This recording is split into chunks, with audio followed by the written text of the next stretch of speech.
La palabra cayó como una sentencia. Mantendrás tu hogar. Damián seguirá siendo heredero. Y yo obtendré una esposa respetable. Todos ganamos. No. Leonor sintió náuseas. Otra prisión. Otro Valverde. Otro carcelero. Necesito tiempo, susurró. Una semana, respondió Ulises. Piensa en tu hijo. Cuando él se marchó, Leonor se derrumbó.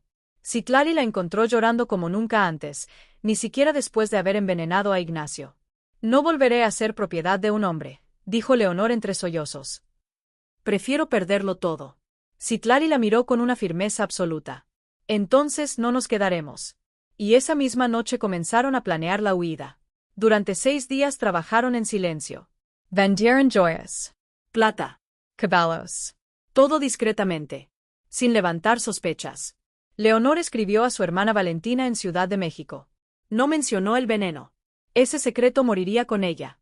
La respuesta llegó rápido. Vengan. Aquí estarán seguras. La noche antes de partir, Leonor hizo algo que había postergado durante meses. Tomó el frasco del antídoto que nunca usó. Caminó hasta el pozo profundo de la hacienda. Y lo arrojó a la oscuridad. Perdóname, susurró al agua. No sabía a quién le hablaba. Partieron antes del amanecer.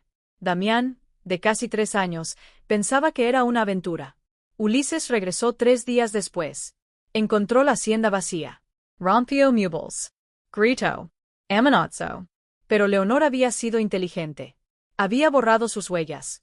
Y esta vez, nadie la atraparía. En Ciudad de México comenzaron una nueva vida. No como fugitivas, sino como mujeres que habían decidido sobrevivir.